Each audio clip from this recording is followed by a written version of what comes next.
So this is some information that's kind of been a little bit off of the radar a little bit, and we have what appears to be a new Yu-Gi-Oh protagonist here. So the original manga writer for 5Ds stepped up to the plate and said, hey, we're going to do a little cool manga about basically Yu-Gi-Oh structure deck manga, and this is pretty intense. And from what I've seen so far, I've looked through the first chapter. I'm going to cover a couple of things here on that and kind of give you guys a little bit of leeway, or kind of show you guys what the new character is cooking, because this is supposed to be the most relatable protagonist, because it's supposed to be based on the actual card game. I don't currently have the picture for it, but there was a picture that showed hand traps in the actual universe itself. So this character is going to be packing the most relevant meta deck that we've ever seen, and I like the fact that they're trying to do that. So the manga is supposed to be released in North America, which means, yeah, we're going to be covering this for a little while. So first up, I'm pretty intrigued with what we're doing. Evidently his naming is supposed to break the Yuya, Yusei, you know, the normal mold for that. So that's particularly one thing that caught my attention, was we're done trying to follow the norm for what we've set up so far. We're going to finally start deviating a little bit for Yu-Gi-Oh! We have a little bit of official art coming from his Twitter. This new character is particularly interesting in design. Obviously, like, you can make the jokes about Beyblade and all things like that aside, don't get me wrong. But for the most part, this little fellow here is the future of what we're going for. So, onwards to the organization announcement. So, Sato's latest manga from the official Yu-Gi-Oh! Japan website reveals a bit about the manga. So it's going to be a multiple chapter serial by Masashi Sato, the artist of the 5Ds manga. Unlike previous manga in V-Jump, it will be a story intentionally including cards from the real card game. The protagonist is a boy named Shouma. His name is meant to give off the vibe of unpolished, like an uncut diamond or jewel. He will apparently be using various decks, and the first will be Tenyi. Based on the artwork available, it seems that it may be the setting of the video game Sayoko Card Battle, which was a Japan exclusive free downloadable game for Nintendo 3DS. And of course, Chapter 1 is actually already out at this point. So, what does that mean? Well, like I said, we have the most relatable main character that we're ever going to see. And a little bit of fun stuff here on the official Yu-Gi-Oh! Site. Evidently this young duelist participated. This is kind of like a little side thing. I found this little manga that they posted to be a little bit interesting, based on the experiences of him versus other duelists. And of course, you can see the many facial expressions that these duelists could have. Max C coming down on the table. Boral Sordo Dragon, destroying this poor man's life.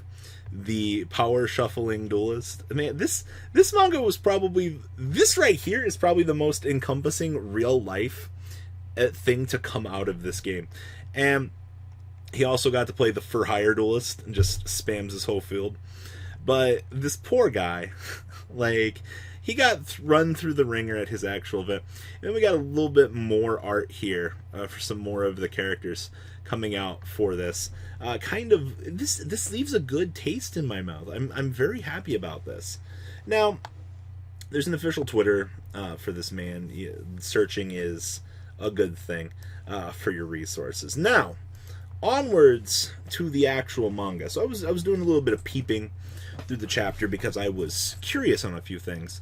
And one thing that particularly caught my attention down here was we have Maxi here, as you guys can see. We have Fire King Yaksha, actually. And is that Blackwing Shura? That it is. So the theory about this being the most relatable character in the game of Yu-Gi-Oh! Absolutely.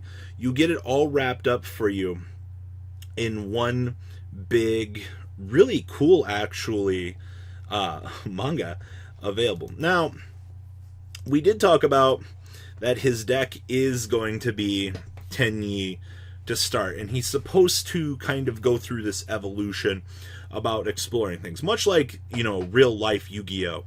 You know, you explore these other decks and you take these other opportunities to learn things. Well, spoiler alert, in the actual manga, from what I've seen, he starts to develop this connection to the Tenyi because he touches the card. There's a big epic scene and the cards pop up and talk to him, which kind of caught my attention a little bit. I'm intrigued that we're still trying to have the connection to the cards. You know, most professional duelists these days will break the bond with their cards and move along to the next particularly good deck. And what you see here is pretty much the same thing. You know, if this duelist is supposed to follow the trends of real players, then unfortunately, you know, yeah, you can have a connection to those cards, and yeah, you can enjoy that archetype, and yeah, that archetype can, you know, carry you. But unfortunately, we know that's not always going to be the case. Your favorite deck isn't always going to be here to basically allow you the chance to continue to play it, because ban lists have to happen and things like that. You know, gadgets would still be tier 1 if I had the ability to make them just that. So that was particularly something interesting. You know, over the course of the manga and things, we're supposed to be relating to him. Now, something else that caught my attention here was, we've always asked the question of what is supposed to happen now that Yu-Gi-Oh is the way that Yu-Gi-Oh is. You know, what are we going to do about the extra monster zone? Well, that has been answered, actually.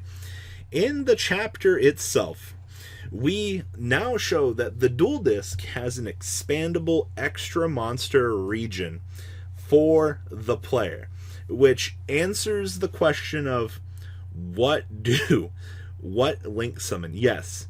Now, this does open up the big question of, in the future, could we see an actual Duel Disk remake with the extra monster zone expanding out in the region that it is? This manga actually gives me more questions than it does answers, which is a good thing. I like that. I like when we have something. Actually, I'm happy that we have something like this, because this is insane to me. The fact that somebody has decided to go, all right, we need to start relating to the player base. We need to start producing content and relating to these kids, because, you know, we've got all these duelists out there, but we never talk about the experience of dueling. You know, you've got Yugi Moto, who goes, heart of the cards guide me, rips the insane literal nuts, and you're crazy. And, you know, players have been worried for the longest time that we might not be getting more support for actual Yu-Gi-Oh. Speed duel would be the way of the future because of Duel Links. No, that's doesn't appear to be the case at all. And I'm going to say, for the Yu-Gi-Oh! OCG Structured X series manga that we're starting to push here, I'm looking forward to seeing what Masashi Sato is going to cook with this. Reddit had a really interesting, even though it was a little bit short of a discussion for this, you know, I've already peeped through the first chapter. I'm not disappointed in what I'm seeing so far. I'm intrigued by the connection that our young duelist has here to his cards. I want to see him grow as a player. I want to see hand traps. Also, main girl looks like tour guide. She got the little teeth thing going on, and I'm not going to show that here. You know, that's what the internet's for. But I'm liking what they're pushing in that regard with this. You know, connection to the cards, you know, evolving duelist, the inclusion of now hand traps, the experience that you're going to have to go through as an up-and-coming Yu-Gi-Oh player, and the stage is being set beautifully, and kudos, Masashi. I'm very excited to see where this journey goes for our young new duelist. I want to call him Shawarma so bad. You guys don't understand. So what do you guys think about this unfolding story? Do you think that there is potential to be had in this kind of story? I think our new character is fantastic, and I hope a lot of you guys, when this manga starts getting translated and things like that, you will give this a genuine shot, because there's a lot here. And for those of you that don't really like the manga and things like that, maybe this won't be for you. But please leave a comment down below, tell me what you guys think, and well guys, catch you on the flip side. The ride never, well, truly ends. Thank you, patrons. Without you guys, I don't know what I'd be wearing in these videos. I might be a truffle shuffle incident all over again. Guys, please also check out VanCole40 for some awesome Vanguard content. Some other interesting stuff you might find up here on the left or in the description as well. Thanks for watching.